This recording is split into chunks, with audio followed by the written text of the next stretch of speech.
परमात्मने नमः। प्रिय मित्रों, मैं डॉक्टर कृष्णपाल त्रिपाठी आप सबका हार्दिक स्वागत करता हूँ। आज मैं आप लोगों को शनि यंत्र बनाने के विषय में चर्चा करना चाहता हूँ। ये ऐसा यंत्र है जिसे आप स्वयं आसानी से बना सकते हैं और धारण कर सकते हैं। यह तो सर्वविदित है कि शनि अत्यंत प्रखर ग्रह है। अन्य ग्रहों का फल तो कम समझ में आता है, लेकिन शनि एक ऐसा ग्रह है जिसका फल प्रत्यक्ष रूप में समझ में आता है। यदि किसी व्यक्ति को शनि की 7.5 चल रही हो या शनि की ढैया चल रही हो अथवा जन्मांग में शनि किसी कष्टदायक भाव का स्वामी हो, उसकी महादशा या अंतर्दशा चल रही हो, तो व्यक्ति को नाना प्रकार की परेशानियों का सामना करना पड़ता है। उसे शारीरिक, मानसिक, आर्थिक, पारिवारिक हर प्रकार के कष्टों का सामना करना पड़ता है। इतने अधिक कष्ट होते हैं कि वो सोच नहीं पाता आदमी कि अब हम करें तो क्या करें, यानी किंकर्तव्य विमूढ़ की स्थिति में पहुंच जाता है। ऐसी स्थिति में शनि को शांत करने के लिए एक बहुत सुंदर यंत्र मैं आपको बताने जा रहा हूँ जिसे आप आसानी से बना सकते हैं। अपने आसपास कहीं पता लगा लीजिए, शमी का वृक्ष, शमी का एक वृक्ष होता है, विशाल वृक्ष होता है। तो शमी का वृक्ष आप पता लगा लें पहले से। उसके बाद शनिवार को स्नान आदि करने के पश्चात शमी के वृक्ष के समीप पहुँचें, उन्हें प्रणाम करें और उस शमी वृक्ष के उत्तर की ओर खड़े हो जाएं, पूरब की ओर मुँह कर लें और उस वृक्ष की एक पतली सी टहनी तोड़ लें, लेकिन वह टहनी जमीन में न गिरने पाए, आपके हाथ में ही रहे। खूब ध्यान रखें, शमी वृक्ष के उत्तर की किसी डाल से पतली सी टहनी तोड़ें। आपका मुंह उस समय पूरब की ओर रहे और उस टहनी को तोड़ करके घर लाएं। घर लाने के बाद किसी पात्र में उसे रख करके उसका विधिवत पूजन करें।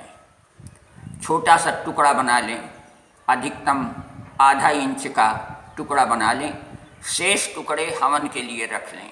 पर्याप्त मात्रा में लकड़ी रखें जिससे कि 108 टुकड़े अतिरिक्त मिल जाएं हवन के लिए।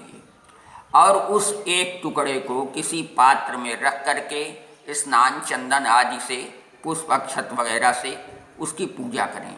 पूजा करने के बाद शनिदेव को आमंत्रित करके ओम शम शनैश्चराय नमः इस मंत्र का 1000 जप कर दें।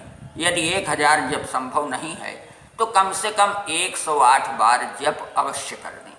उसके बाद 108 शमी के टुकड़े ले करके उसे घी में डुबो करके थोड़ा सा गुड़ और तिल ले करके उसकी आहुति दे दें। इसी ओम शम शनैश्चराय नमः मंत्र से 108 आहुति दे दें। इस प्रकार से वह यंत्र सिद्ध हो जाएगा। यानी जो शमी की छोटी सी ½ इंच की टुकड़ा लिया आपने, जिसको पात्र में रख करके पूजन किया, वह सिद्ध हो जाता है इस मंत्र से और आहुति से। अगर 1008 मंत्र जप लेंगे तो ज़्यादा अच्छा रहेगा। आहुति न्यूनतम 108 जरूर डाल दी जाए। उसके बाद प्रार्थना कर लें और उन टुकड़े जो रखे हुए हैं पात्र में आपने, उनसे प्रार्थना करें कि आप शनिदेव महाराज इसमें विराजमान हों और हमारा कल्याण करें। फिर उस टुकड़े को, जो शमी का टुकड़ा है एक टुकड़ा, उसे किसी तांबे की ताबीज़ में डाल दें अथवा काले कपड़े में ताबीज की तरह उसे बना लें और अपने दाहिने हाथ में उसे धारण कर लें। लेकिन इतना ध्यान रहे कि ये संपूर्ण क्रिया शनिवार के दिन ही होनी है।